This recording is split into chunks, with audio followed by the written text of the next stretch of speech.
வசனம், லூக்கா எழுதின சுவிசேஷம் 1ஆம் அதிகாரம் 20வது வசனம். இதோ தகுந்த காலத்திலே நிறைவேற போகிற என் வார்த்தைகள் என்று வசனம் ஆரம்பிக்கிறது. இந்த தகுந்த காலத்திலே நிறைவேற போகிற என்ற வார்த்தைகளுக்கு தேவதூதன் சகரியாவிடத்தில் பேசுகிறார்.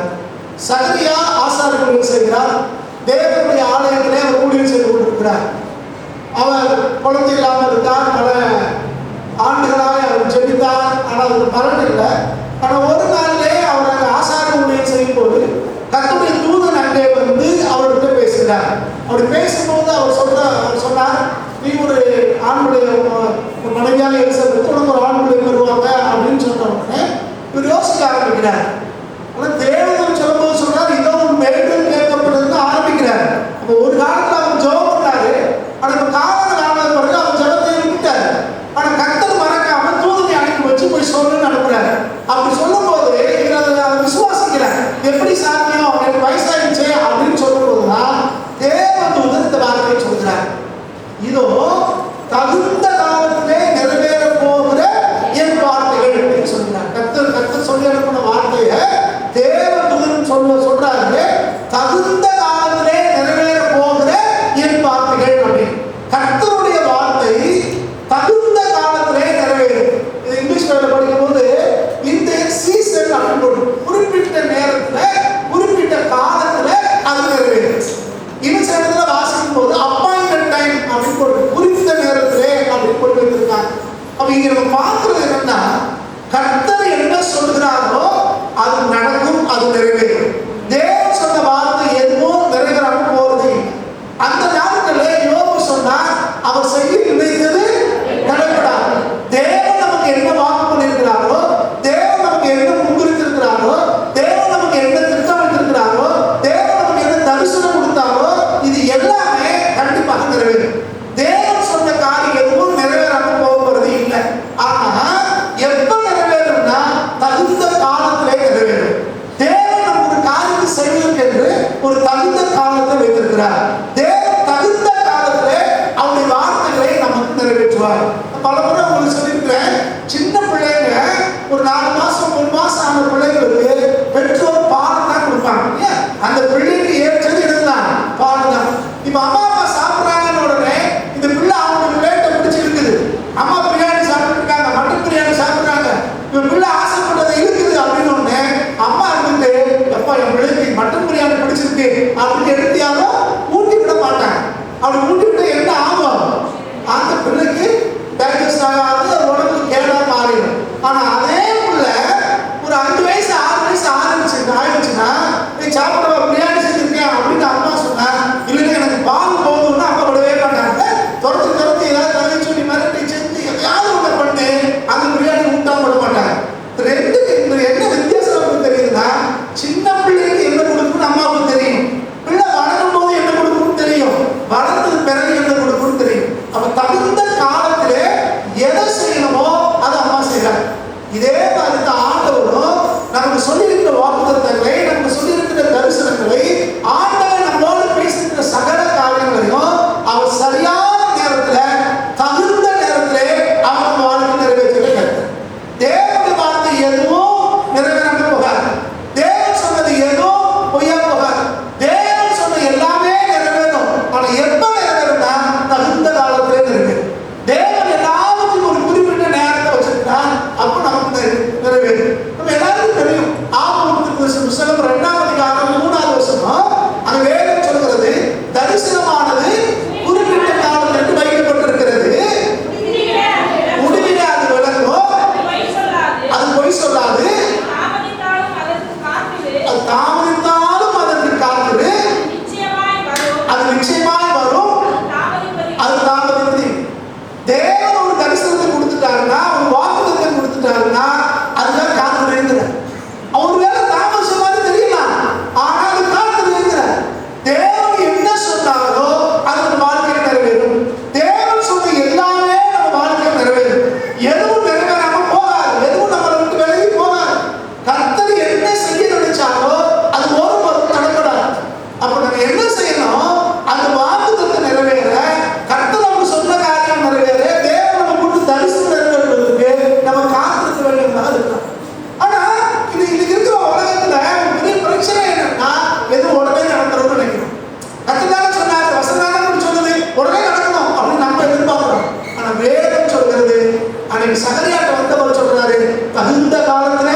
அப்படிதான் அவரும் யோசிக்கிறாரு, சாத்தியம் இல்லை அப்படிங்கிறாரு.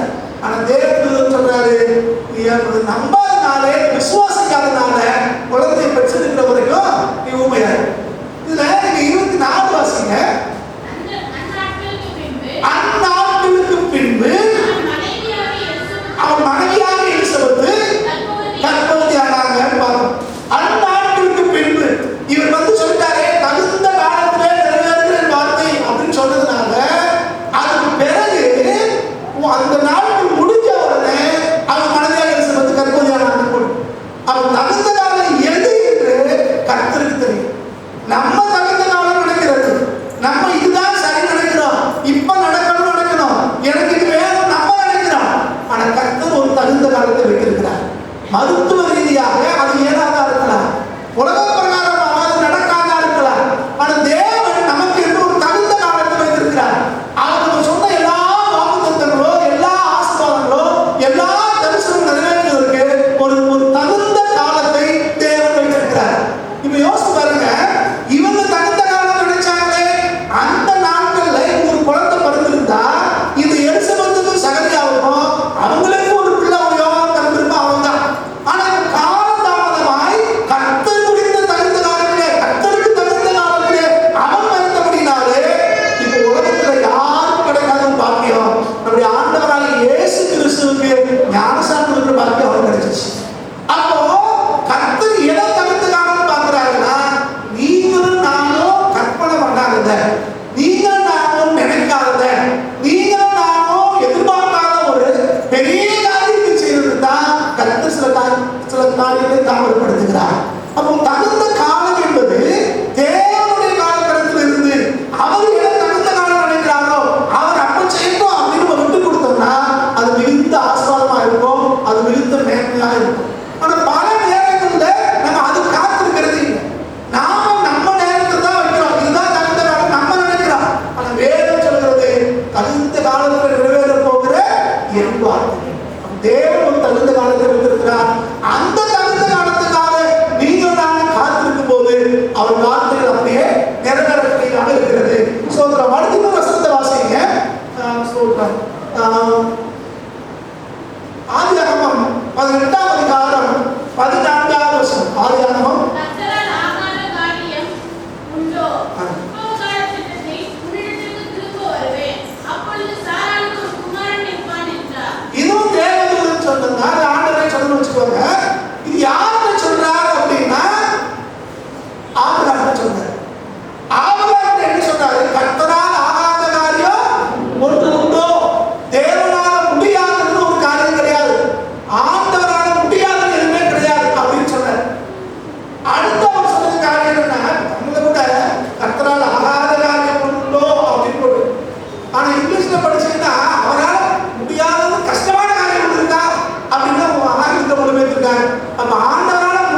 ஜெபம் பண்றோம், உடனே வேலை கிடைக்கல, அங்க ஒருத்தர் சாராய கடையை கூப்பிட்டாரு, உடனே என்ன செஞ்சிருது, அப்ப நமக்கு வேலை தான் முக்கியம், நமக்கு சம்பளம் தான் முக்கியம், சாராய கடைக்கு போயிடுது. சாராய கடையில வேலை செஞ்சுட்டு ஒரு வாகனம் எல்லாம் கடைபிடிக்கும். ஒரு வாசல் திறக்கப்படுது அப்படின்னா அது கர்த்தருக்கு பிரியமானதானா, கர்த்தர் அனுபவிக்கிறாரான்னு பார்க்கணும். ஒரு ஊழியக்காரர் முன்னாடி சொன்னார், திறந்த வாசல் எல்லாம் தேவ சுத்தம் தான், சாராய கடையை திப்பாத்திட்டு தேவ சுத்தமா இருக்கும்னு. இதுதான் எப்ப போனாலும் வாவான்னு சொல்லிட்டே இருக்கு, யாரு வேணாலும் வாவான்னு. நம்ம என்ன நினைச்சிருந்தோம், நேரங்கள்ல ஒரு திறந்த வாசல் வந்தோடனே தேவ சுத்தம் நினைச்சிடும். அப்படி இல்லை. திறந்த வாசல் எல்லாம் தேவ சுத்தமும் இல்லை, அடைக்கப்பட்டதெல்லாம் தேவ சுத்தம் இல்லைன்னு. கர்த்தருடைய தகுந்த வேலைக்காக, ஏற்ற சமயத்துக்காக, குறிப்பிட்ட அந்த நேரத்துக்காக நீங்க நம்ம காத்திருக்க வேண்டியதா இருக்கும். அவன் பிரச்சனை எங்க வருதுன்னா காத்திருக்கிறது தான். இந்த காத்திருக்கிறதுமே இந்த வார்த்தை ஆழமான அர்த்தம் உடையவும். காத்திருக்கிறதுனா அப்படி பேசாம உட்கார்ந்து இருக்கிறது இல்லை. அந்த வார்த்தைக்கு சரியான அர்த்தம் என்னன்னா எதிர்பார்ப்போடு பொறுமையா இருக்கு. ஒரு எதிர்பார்ப்பு இருக்கு, கர்த்தர் இப்படி சொல்லியிருக்கிறாரு, இது செய்வாரு, அந்த விசுவாசம், அந்த எதிர்பார்ப்பு, அந்த நம்பிக்கையோட கர்த்தர் எனக்காக காரியங்களை செய்வார் அப்படிங்கிற விசுவாசத்தோட இருக்கு. கர்த்தர் எனக்காக செய்வார், அதான் அடிப்படை. இப்ப சோம்பேறித்தனமா இருக்கிறது இல்ல, கிரியை செய்கிறோம், கர்த்தர் எனக்கு செய்வார் நம்பிக்கையோட கிரியை செய்கிறோம். இதுதான் நீ காத்திருக்கு. இன்னைக்கு நம்ம என்ன யோசிக்கிறோம்னா, சும்மா வெட்டியா சோம்பேறியா இருந்து கர்த்தர் செய்வார்னு ஒரு பக்கம் கேட்ட, கர்த்தர் யுத்தம் பண்ணுவார் அப்படின்னு சொல்லுவோம். இன்னொரு சைடு பாத்தீங்கன்னா நம்மளால முடிஞ்சு எல்லாம் செய்வோம், மாம்சத்துல என்னெல்லாம் தந்திரம் கொடுக்கும் எல்லாத்தையும் பண்ணுவோம். அதுக்கு பிறகு ஒண்ணு முடியும்னா தான் கர்த்தருக்காங்கல்ல அப்படின்னு சொல்லுங்க. புரியுதா? முன்னாடி ஒரு முறை சொன்னேன், ஒரு கடையில, ஒரு பெட்டி கடையில எழுதி வச்சிருக்கோம், முடிந்தால் தண்டித்து விடு, முடியாவிட்டால் மன்னித்து விடு அப்படின்னு சொல்லுங்க. புரியுதா? ஒருத்தவங்க பிரச்சனை பண்றான், உன்னால அடிக்க முடியுமா, அடிச்சு முடிந்தால் தண்டித்து விடு. இல்ல அவன் பெரிய ஆளு, அவன் அரசியல் பெரிய ஆளு, பணக்காரனா இருக்கான், அவன் ஒண்ணுமே செய்ய முடியாதுன்னா முடியாவிட்டால் கர்த்தர் பார்த்துக்க அப்படின்னு ஒதுங்கி அவன் ஸ்லோகம். ஆனா பைபிள் அப்படி சொல்லுங்க, கர்த்தர் உங்களுக்காக யுத்தம் செய்வார், நீங்கள் நம்ம கர்த்தருக்குள்ள விசுவாசத்தோட நம்பிக்கையோட இருந்தா கர்த்தர் நமக்காக எல்லாருக்கும் செய்வார். அப்ப இதுக்கு என்ன தேவைப்படுதுன்னா, இந்த கர்த்தருடைய வார்த்தை நிறைவேறுவதற்கென்று ஒரு தகுந்த காலத்தை தேவன் வைத்திருக்கிறார் என்றும், குறிப்பிட்ட நேரத்திலே கர்த்தர் நமக்கு சகலத்தை செய்து முடிக்கிறார் என்றும், ஏற்ற காலத்திலே கர்த்தர் சகல காரியத்தையும் தீவிரமாய் நடப்பிப்பார் என்றும் நமக்கு விசுவாசமும் நம்பிக்கை இருக்கிறார். கர்த்தர் நம்மளை உயர்த்துவார், கர்த்தர் நம்மளை ஆசீர்வதிப்பார், கர்த்தர் தேவையை சந்திப்பார், எல்லாம் உண்மை. வேதவசனம் சொல்றது எல்லாம் உண்மை, வாழ்க்கை நிறைவேறும். ஆனா எப்ப நிறைவேறும்? ஏற்ற காலத்தில். ஏற்ற காலத்தில் எப்படி நடப்பிப்பாரா? தீவிரமாய் நடப்பிப்பேன். ஏற்ற காலத்தில் தீவிரமாய் நடப்பிப்பார். அந்த ஏற்ற காலத்துக்கு நீங்க நான் காத்திருக்க வேண்டியதா. பிரச்சனை என்னன்னா, யாருக்கு ஏற்ற காலம், எது ஏற்ற காலம் இதை பண்ணணும். நமக்கு ஏற்ற காலம் நினைக்கிறோம், காத்துட்ட போதே தூக்கி போடணும் அப்படிங்கிற மாதிரி நம்ம நினைக்கிறோம், இப்ப எல்லாத்தையும் செஞ்சிடணும், இப்பயே முடிச்சிடணும். அதை புரிந்து கொள்ளுங்கள், நம்முடைய கால அளவு வேற, நம்முடைய விருப்பம் எதிர்பார்ப்பு வேற, நம்முடைய திட்டம் வேற. கர்த்தர் நமக்கு வச்சிருக்கிற திட்டம், அந்த சித்தம் இதெல்லாம் உயர்வானது.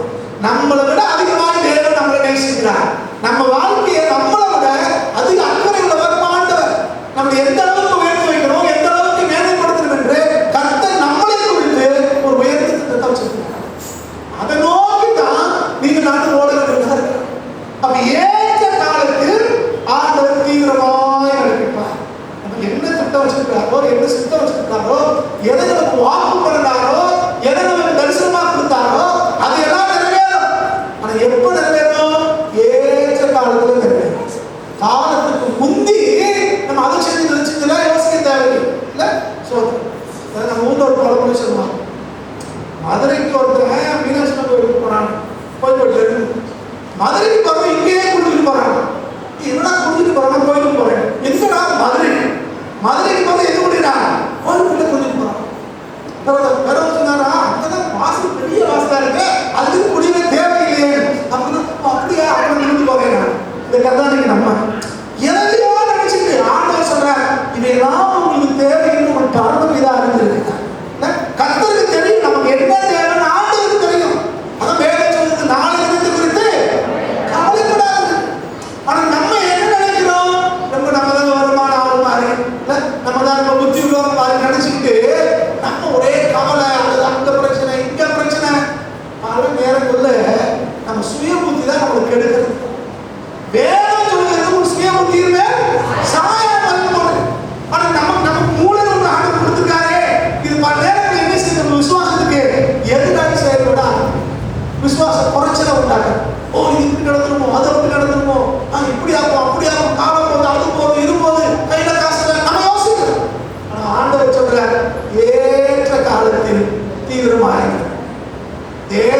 யாருக்கு எதை எப்போ செய்யணும் அவருக்கு தெரியும்.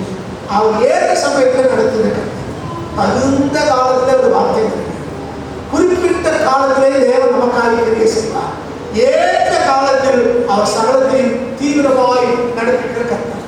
இங்க இன்னொரு கருத்தில் சொல்ல விரும்புகிறேன். எப்ப கர்த்தர் நடக்கிறார் வேதத்தில் வாசிக்கிறோம்.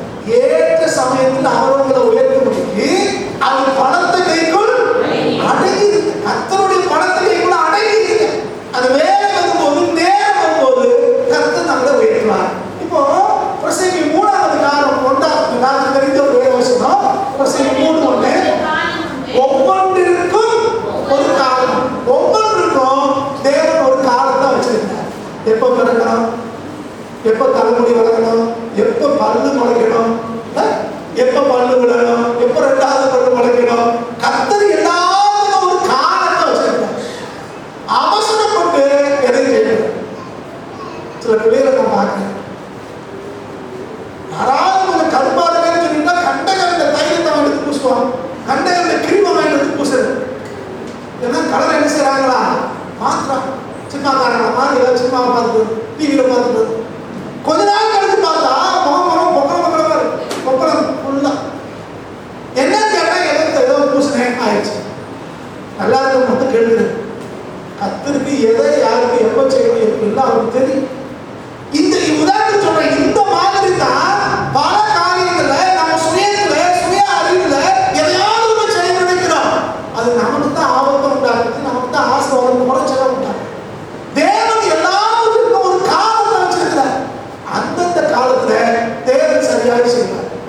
சொல்லும்போது நம்ம ஊருக்குள்ள சொல்லுவாங்க நல்ல நேரம் கெட்ட நேரம் ராவுகாலம் நமகண்டம் அப்படி இல்லை. அது வந்து ஆண்டவர் அறியாதவங்க சொல்றது. கர்த்தர் சொல்றாரு அவருடைய சன்னிதானத்துல நமக்கு எதை செய்யணும் அவருக்கு தெரியும். ஒவ்வொன்றுக்கும் ஒரு காலத்தை வச்சிருக்காரு. அந்தந்த காலகட்டங்களில் தேவன் அவர் செய்வார். அவர் சரியாக செய்கிற கர்த்தர். அப்ப நம்ம அவருக்கு நம்ம சார்ந்திருக்கும் போது, அவரை பின்பற்றி இருக்கும் போது, அவர் வார்த்தைக்கு நடக்க ஆரம்பிக்கும் போது அவர் சகலத்தை நம்ம வாழ்க்கையில அவர் சரியாக செய்த கர்த்தராக இருக்கிறார். இன்னும் வசனப்பட்ட வாசிங்க 2 ராஜாக்கள் 3ஆம் அதிகாரம் 17ஆம் வசனம். 2 ராஜாக்கள் 3:17 நீங்கள் காற்றையும் காண மாட்டீர்கள், மழையையும் காண மாட்டீர்கள். ஆனாலும் நீங்களும் உங்கள் ஆடு மாடுகளும் உங்கள் மிருக ஜீவன்களும் குடிக்கும்படிக்கு இந்த பள்ளத்தாக்கு தண்ணீரால் நிரப்பப்படும் என்று கர்த்தர் இப்போ ராணுவம் யுத்தத்துக்கு போயிட்டு இருக்கு. போற வழியில ராணுவ வீரர்களுக்கு தாகம் எடுக்குது, குடிக்க தண்ணி இல்லை. இப்ப இவங்க சொல்றாங்க எங்களுக்கு எதிர்த்துல கலரை இல்லைன்னா கொண்டு வந்து அப்படி கேட்கறாங்கல்ல, திரும்ப கேட்க சொல்றாங்க. நான் இங்க வந்து சாயா வந்திருக்கோம், இங்கே தண்ணி வைக்க போறீங்க பேச ஆரம்பிச்சாங்க. ஏன் தண்ணி இல்லை, இவங்க குடிக்க தண்ணி வேணும், அதான் ஒரே குழம்பம். நம்ம ஆண்டவர் சொல்ற பாரு, வெளியில ஒரு மேகம் தெரிஞ்சா மழை வருதுன்னு சொல்றீங்க, குளிர்ந்த காற்று தெரிஞ்சா மழை வருதுன்னு சொல்றீங்க. ஆனா உங்களுக்கு காற்றையும் பார்க்க மாட்டீங்க, மழையையும் பார்க்க மாட்டீங்க. இப்ப உங்களுக்கு குடிக்கிறதுக்கு மட்டும் தண்ணி இல்லை, உங்களுக்கு உங்க ஆடு மாடுக்கு உங்க மிருக ஜீவனுக்கு எல்லாருக்கும் தண்ணி கிடைக்கும். அது குடிக்க மட்டும் இல்ல, இந்த பள்ளத்தாக்கு முழுவதும் தண்ணியால நிரப்பப்படும். எங்களுக்கு தேவையானது குடிக்க தண்ணீர். இப்ப தேவனை எப்படி கொடுப்பாங்க? பள்ளத்தாக்கு எல்லாம் போதுமான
அது யதார்த்தம், எல்லாரும் நடக்கிற மாதிரி. அற்புதம்னா விசுவாசத்தினால ஒரு காரியம் நடக்குதுன்னா மற்றவங்க பார்வைக்கு நம்ம பார்வைக்கு எது நடக்காதுன்னு நினைச்சோமோ அதை நடத்தி காட்டுறது தேவனுடைய காரியம். தேவன் சொல்றதுனால அந்த தகுந்த காலத்துக்கு, அந்த குறிப்பிட்ட காலத்துக்கு, அந்த ஏற்ற காலத்துக்கு காத்திருங்க. எல்லாமே உங்களுக்கு எதிராக தெரியலாம், ஆனா நான் சீகரிச்சது தடைபடாது. ஒரு தேவை என்னவோ அதுக்கு அதிகமாக எனக்கு செய்யறேன்னு சொல்றேன். இதுல நீ மத்தேயில வாசிக்கும் போது மத்தேயு 5:18 வாசிக்கிறோம், என் வார்த்தையின் ஒரு உறுப்பாக ஒழுங்கு போகாது. வானமும் பூமியும் ஒழிந்து போனாலும் நியாயப்பிரமாணத்தில் உள்ளதெல்லாம் நிறைவேறும் அளவும் அதில் ஒரு சிறு எழுத்தாகிலும் ஒரு எழுத்தின் உறுப்பாகிலும் ஒழிந்து போகவே. கர்த்தர் நமக்கு வாக்கு பண்ணிட்டாருன்னா, கர்த்தர் நமக்கு ஒரு தரிசனத்தை கொடுத்துட்டாருன்னா, கர்த்தர் நமக்கு பேசிட்டாருன்னா அது நிறைவேறாம போகவே போகாது. கர்த்தர் சொன்னதுல ஒரு அச்சரம் கூட மாறாது, ஒரு சின்ன கோபம் கூட, புள்ளி கூட மாறாது. ஆண்டவர் என்ன சொன்னாரோ அதை நம்ம செய்ய முடிக்கிற கர்த்தர். அவனுக்கு என்ன தேவைன்னா அதுக்கு காத்திருக்கோம். கர்த்தர் நமக்கு செய்வார். அந்த விசுவாசம் நம்பிக்கையும் நமக்கு தேவை. இப்போ திரும்ப ஆபிரகாம் தியானிக்கலாம். இந்த ஆபிரகாமுக்கு ஆண்டவர் வாக்கு பண்ணிட்டார், ஒரு குறிப்பிட்ட நேரத்துல நான் திரும்ப வர போறேன், ஒரு மனைவியாக சாரா ஒரு ஆண்மனையோடு இருப்பான்னு சொல்லிட்டாரு. ஆனா அது நிறைவேறணும்னா சில நிபந்தனைகளை தேவை வைக்கிறார். எல்லா ஆசீர்வாதங்களும், எல்லா வாக்குத்தத்தங்களும், வேதத்தை வாசிக்கிற எல்லா நன்மைகளுக்கும் ஆண்டவர் சில கட்டளைகளை, நிபந்தனைகளை வச்சிருக்கார். அந்த நிபந்தனைகளுக்கு உட்பட்டதுதான் எல்லா ஆசீர்வாதங்களும். பல நேரங்களில் கிறிஸ்தவனுடைய நினைப்பு என்னன்னா, சும்மா சோம்பேறியா வீட்டில் தூங்கி எரிச்சுட்டா நம்ம கத்திரங்கள் ஆசீர்வதிச்சுவாரு. அப்படி இல்லை. நம்மளால முடிச்சது நம்ம செய்யும் போது நம்மளால முடியாததை கர்த்தர் செய்வார். அப்ப நம்ம செய்ய வேண்டிய வேலை ஒண்ணு இருக்குது. நம்ம அதை செய்யும் போதுதான் கர்த்தர் நம்மளால முடியாததை அவர் செய்வார். இதான் வேலையுடைய ரகசியம். கர்த்தர் எல்லா இடங்களிலையும் வாக்குத்தத்தங்களுக்கு முன்னால ஒரு நிபந்தனையை, ஒரு கண்டிஷனை ஆண்டவர் வைக்கிறார். இப்போ இவங்களுக்கு அந்த தகுந்த காலத்திலே, அந்த குறிப்பிட்ட காலத்திலே, அந்த உற்பவ காலத்திலே, குறிக்கப்பட்ட நேரத்துல ஒரு ஈசாக்கு பறக்கணும்னா இவங்க என்ன நிபந்தனைகளை கைப்பற்றணும், அதை மாதிரி நீங்க பார்த்து நிறைவு செய்யலாம். முதலாவது காரியம் சோதரம். இந்த பகுதியெல்லாம் ஆதியாகமம் 15ஆம் அதிகாரம் முதல் 5 வசனங்களை வீட்டில் வாசிக்கிறது. முதல் காரியம், சுற்றுப்புற சூழ்நிலையை பார்த்து நாம சோர்ந்து போயிடக்கூடாது, நம்ம அவிசுவாசிகளாய் மாறிவிடக்கூடாது. சுற்றி நடக்கிற காரியம் நமக்கு எதிராக இருக்கலாம், நம்ம நம்புவதற்கு சாத்தியம் இல்லாமல் இருக்கலாம், இது நமக்கு கிடைக்கும்ங்கிற நம்பிக்கை இல்லாமல் போக பண்ணக்கூடியதா இருக்கலாம். அவன் சுற்றி நடக்கிற காரியத்தை பார்த்து ஒருபோது சோர்ந்து போயிடுவே. எது நமக்கு சாத்தியமுறை தெரியலன்னு நம்ம விசுவாசம் குறைவா போயிடக்கூடாது. என்ன இருந்தாலும் கர்த்தர் நமக்கு என்ன திட்டம் வச்சிருக்கிறாரோ, என்ன சித்தம் வச்சிருக்கிறாரோ அதான் நிறைவேறும். இப்ப தேவன் ஆபிரகாமுக்கு வாரிசாக ஒரு ஈசாக்கை வச்சிருக்கிறார். அவர் வாக்கு பண்ணி சொல்றாரு, பூமியின் வம்சங்கள் எல்லாம் உனக்குள்ள ஆசீர்வதிக்கப்படுகிறார். தேவன் திட்டம். ஆனா அதுக்கு யதார்த்தம் என்னது? ஆபிரகாமுக்கு ஒரு குழந்தை கூட இல்லாத ஆபிரகாமுக்கு தேவன் சொல்றார், பூமியின் வம்சங்கள் எல்லாம் உனக்குள்ள ஆசீர்வதிக்கப்படும் அப்படின்னு. அப்படின்னா அவருக்கு சாத்தியமா தெரியுமா? நடக்கிற காரியங்கள்லாம் ஏதுவா இருக்குதா? இல்லை. எப்படி நடக்கும்? ஒருவேளை பெரிய குடும்பத்துக்கு கூட ஒரு, ஆனா எனக்கு சாத்தியமா? ஒரு குழந்தை கூட இல்லாத என்ன பார்த்து ஆண்டவர் சொன்னாரே, ஒரு கேள்வி இருக்கலாம். ஆனா ஆபிரகாம் விசுவாசத்தான் அது அவர் நீதியாக, விசுவாசத்தினாலே அவர் நீதிமானாய் மாறினார். அப்ப இன்னைக்கு நமக்கு சுற்றி நடக்கிற காரியங்கள் நமக்கு சாதகமாக இல்லாமல் இருந்தாலும், நம்ம காண்கிற காரியங்கள் நமக்கு சாதகமாக இல்லாமல் இருந்தாலும், வேத வசனத்துக்கு மேலே, கர்த்தருடைய வாக்குத்தத்தத்துக்கு மேலே நம்ம நம்பிக்கையா இருந்தோம்னா கர்த்தர் அதை நிறைவேற்றுவார். ஒரு விசுவாசம் என்னது? காணப்படாதவைகளில் நிச்சயம், நம்பப்படுவது காணப்படாதவைகளில் நிச்சயம். இந்த கண்ணுக்கு தெரியல, ஆண்டு வாக்கு பண்ணியிருக்காரு, அந்த வாக்குத்தத்தை நிறைவேறுவதற்கான சாத்தியம்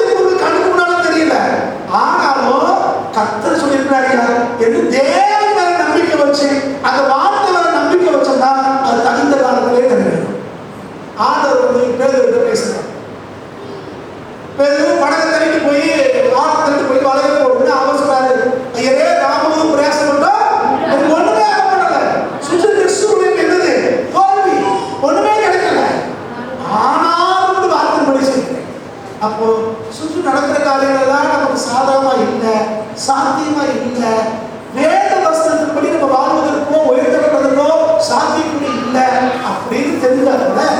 கர்த்தர் நமக்கு என்ன சொல்றாங்களோ அதுக்கு நம்ம கீழ்ப்படியும் போது சூழ்நிலைகள் நமக்கு சாதகமா இல்லாவிட்டாலோ தகுந்த காலத்துல நம்முடைய விசுவாசத்தின்படி கர்த்தர் நமக்கு சகலத்தை வழங்கப்படுவார். பொறுமையா இருந்து நம்ம எதிர்பார்ப்போடு காத்திருக்கும் போது கர்த்தர் நம்முடைய காரியத்தை வழங்கப்படுவார். இரண்டாவது காரியம், தேவன் மேல நமக்கு நம்பிக்கை தேவை. நம்முடைய நம்பிக்கை, நம்முடைய விசுவாசம் ஆனது காலத்துல ஆதியாகமம் 15ஆம் அதிகாரம் 6ஆம் வசனத்திலே வாசிக்கிறோம். அவன் கர்த்தரை விசுவாசித்தான், அவரை அவனுக்கு நீதியாக.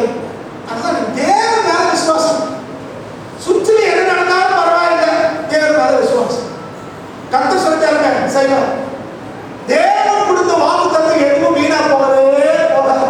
தேவன் என்ன சொன்னாலும் நிறைவேற்றுவார்.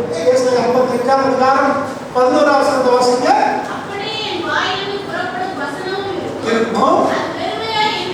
அது வெறுமையாய் ஒரு மறுத்துருவார். அது அனுப்புற காரியமாய் வாய்க்கும். தேவனுடைய வார்த்தை நம்ம வெளிப்பட்டுச்சுன்னா அது நிறைவேறாமல் போகவே போகாது. தேவன் நமக்கு என்ன சொன்னாரோ அதை அவர் செய்து முடிப்பார்.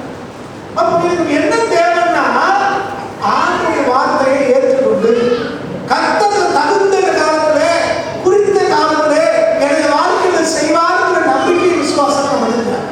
அப்படி இருக்கும்போது தேவன் நம்ம வாழ்க்கையில அவருக்கு நேசிக்கிறதா இருக்கிறார். அடுத்ததாக முதல்ல சொல்றதுதான் திருப்பி ஞாபகப்படுத்த, நம்ம அவசரப்படக்கூடாது. தேவன் ஒரு திட்டத்தை வச்சிருக்கிறார். அந்த திட்டத்தின்படி தான் சகலம் நடக்கும் நம்ம வாழ்க்கை. நம்ம உள்ளங்கையில நடந்திருக்கிறார். தாயினுடைய கருவில உருவாவதற்கு முன்பே நம்ம தெரிந்து கொண்டவர். நம்ம எந்த வாழணும், எப்படி வாழணும், என்ன செய்யணும், தேவன் ஒரு திட்டம் கொடுத்து நம்ம வாழ்க்கை நடத்தி கொடுக்கிறார். நம்ம சுயத்தினால நம்ம எதையும் செஞ்சிடல. தேவனுடைய தீர்மானத்துக்கு தான் நம்ம வாழ்க்கையில சகலம் அவருடைய கிருபையினாலே நடந்து கொண்டிருக்கிறது. அப்ப நம்ம அவசரப்பட்டு நம்ம போய் அதை செய்யறது சென்று ஓடக்கூடாது. காலத்துக்கு முன்னால நம்ம ஓடக்கூடாது. ஆண்டவரை முன்னால விட்டு நம்ம அவருக்கு பின்னால போனோம்னா நம்ம எந்த ஆபத்தும் இல்லை. சில நேரம் நம்ம என்ன செய்யறோம், ஆண்டவர் மெதுவாக நமக்கு தெரியும். நீங்க பின்னாடி ஆண்டு அவரை தெரியும், நம்ம முன்னாடி போகும். நம்ம முன்னாடி போனா எந்த எதிர்ப்பையாவது சமாளிக்க முடியுமா? யோசிப்பாங்க. பிரச்சனைகளை சமாளிக்கவே முடியும். ஆனால் திரும்ப ஓடி வரும். ஐயோ ஆண்டவரே மன்னிச்சுக்கோங்க, உங்க மலையில இருக்கிறேன் அப்படின்னு. கர்த்தர் முன்னால போனாங்கன்னா அவர் சகலத்தை நம்ம தாய் செய்ய முடியும். அவர் முன்னால இருந்தோம்னா நம்ம என்ன தேவையோ என்ன செய்யணும் எல்லாம் அவருக்கு தெரியும். நம்ம முன்னால யார் போவா? கர்த்தர். ஆண்டவரே சொல்ற சமூகம். அப்ப கர்த்தருடைய காலத்துக்கு முன்பே நம்ம ஒருபோதும் அவசரப்படவே. நம்ம அவசரப்படாம கர்த்தருக்காக காத்திருந்தோம்னா கர்த்தர் ஏற்ற சமயத்தில் நமக்காக எல்லாவற்றையும் அவர் செய்ய முடியும். பல நேரங்கள்ல நாம நம்ம சுயபுத்தி மேல சாஞ்சுக்கிட்டு நம்ம என்ன யோசிக்கிறோம்னா நம்ம தான் ஞானி, நம்ம தான் ரொம்ப அறிவாளி, விவரமான ஆளு. சிலர் கர்த்தரை விட நம்ம விவரமான ஆளு நினைச்சுக்கிறோம். நம்ம நிறைய பேர் நம்ம பார்க்கணும்ல, ஆண்டவரை நம்ம பெரிய ஆள் மாதிரி நினைச்சுக்கிறது. அப்படிலாம் இல்லை. வேதத்தை வாசிக்கிறோம், மனுஷனுக்கு செம்மையாய் தோன்றுகிற ஒரு வழி உண்டு, அதன் முடிவோ நம்ம ஞானி விவரமான ஆளு அப்படின்னு நினைச்சோம்னா கடைசி எந்த வழி தான் முடியும்? கவனம். ஆனா கர்த்தருக்கு இடம் கொடுக்கும் போது, கர்த்தருடைய ஆலோசனைக்கு இடம் கொடுக்கும் போது, கர்த்தர் சொன்னபடி செயல்பட ஆரம்பிக்கும் போது தேவன் சகலத்தை வாய்ப்பு. நமக்குன்னு ஒரு கூட்டம் இருக்கும். அன்னைக்கு யோபுக்கு இருந்த மாதிரி சிநேகித மாதிரி வந்து நொய் இருப்பாங்க. அப்படின்னா நல்லா இருக்கிற காலத்துல அது கஷ்டப்படுற காலத்துல ஒன்றும் செய்ய மாட்டான். நமக்கு தேவை இருக்குன்னா குறை சொல்றதுக்கு ஒரு கூட்டம் வரும். ஊரை சொல்ற மாதிரி குடவண்டி போட்டு வந்தா பைத்தியக்காரன் இல்லை. ஆளு சொல்லுவோம், அப்படி செஞ்சிருக்கலாம், இப்படி செஞ்சிருக்கலாம் அப்படி நிறைய பேர் சொல்றாங்க.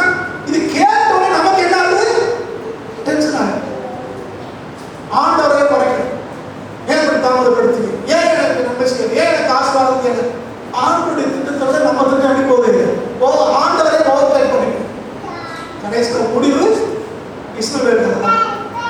இஸ்மவேல் தான் நம்ம கவனம். கர்த்தருடைய சமூகத்திலே நீங்களான காத்திருந்து தகுந்த காலத்தில் நிறைவேற போவது தேவனுடைய வார்த்தைக்காக நம்ம காத்திருந்தோம்னா அது நமக்கு நன்மையாக நடக்கும். தேவனுடைய காலத்துக்கு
அடிப்படையில் வேறுபட்ட ஜீவியத்தை கடைசி அடுத்ததா வெளி உலகம் ஒருபோதும் நம்மளை சோர்ந்து போக வச்சிருக்க. வெளியில் நடக்கிற காரியங்கள் இருக்குது, சுற்றி நடக்கிற காரியங்கள் இருக்குது, பேப்பர்ல பாக்குறோம், டிவியில பாக்குறோம், அடுத்தவங்க சொல்றத கேட்கிறோம். இப்படி சுற்றி நடக்கிற காரியங்கள் நம்மளை டிஸ்கரேஜ் பண்ணிடக்கூடாது. நம்முடைய விசுவாசத்தையும் நம்முடைய தரிசனத்தையும் அதை அழித்து விடக்கூடாது. கர்த்தர் மேலதான் நம்ம நம்பிக்கை வைக்கணும். இதுதான் இயற்கை, இதுதான் உலகம் அப்படின்னு மற்றவங்க சொல்லும் போது இல்லையா, நான் கர்த்தரை நம்புகிறேன், கர்த்தருடைய வசனம் இப்படி சொல்லுது, தேவனுக்கு இந்த வாக்குத்தத்தை கொடுத்திருக்கிறார், தேவனுக்கு தரிசனத்தை கொடுத்திருக்கிறார் என்று தேவன் மேலும் தேவனுடைய வார்த்தை மேலோ தரிசனத்துக்கு மேலோ நம்ம உறுதியாக இருப்போம்னா தகுந்த காலத்திலே குறிப்பிட்ட அந்த நேரத்திலே ஏற்ற சமயத்திலே தேவன் நம்ம வார்த்தையை நிறைவேற்றுவார். தேவ திட்டம் நம்ம வாழ்க்கையில நிறைவேறும். அது வெளியில் நடக்கிற காரியம், சுற்றுப்புறத்தில் நடக்கிற காரியங்கள நம்மளை ஒருபோதும் சோர்ந்து அமைச்சிருக்கணும். கர்த்தர் சொல்றார், உன் பக்கத்தில் 1000 பேரும் வலதுபுறத்தில் 10,000 பேரும் இருந்தாலும் நீ கண்ணால மாத்திரம் பார்ப்ப, அவங்களுக்கு நடக்கும். ஆனா அதை கண்டு சோர்ந்து போயிடாத, உன்னை விடுதலையாக. அப்ப மற்றவங்களுக்கு நடக்கிறத வச்சு நம்ம சோர்ந்து போயிடாம நம்ம கர்த்தரை நோக்கி பார்க்கும்போது கர்த்தர் நம்ம நடத்துகிறார். அப்ப தகுந்த காலத்திலே நிறைவேறுகிற தேவனுடைய வார்த்தை நம்ம வாழ்க்கையில நிறைவேறும். அது தகுந்த காலத்திலே நிறைவேறுகிற தேவனுடைய வார்த்தைக்காக நீங்கள் நானும் காத்திருக்க வேண்டும். அந்த வார்த்தை நிறைவேறும் போது அது மிகப்பெரிய ஒரு கொண்டாட்டமாய், மிகப்பெரிய பண்டிகையாய் மாறும். அவர் தேவன் குறித்திருக்கிற அந்த நாளுக்காக, தேவன் தெரிந்து வைத்திருக்கிற அந்த ஏற்ற வேலைக்காக நீங்கள் நானும் காத்திருக்க. தேவன் சொல்லுகிற எதுவும் நிறைவேறாம போனார். கர்த்தர் என்ன சொன்னாரோ, எதை செய்ய திட்டமிட்டாரோ அது ஒரு காலம் தடைப்படாது.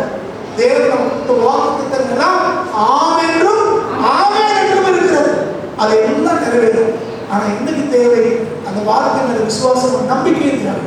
நாம அவசரப்படாம, சுய அறிவுக்கு இடம் கொடுக்காம, உலகத்தார போற அப்படி செஞ்சிட போறேன், இப்படி செஞ்சிட போறேன், குறுக்கு வழியில போகாம கர்த்தருடைய வார்த்தை மேல நம்பிக்கை வைப்போம், விசுவாசமா இருப்போம். தகுந்த காலத்திலே அவருடைய வார்த்தைகள் நிறைவேறும். ஜெபமா எல்லா இடத்திலும் போய் பார்க்கலாம், குடித்தவர்கள் எழுந்து கொள்வோம், ஆண்டவரை நோக்கி பார்ப்போம்.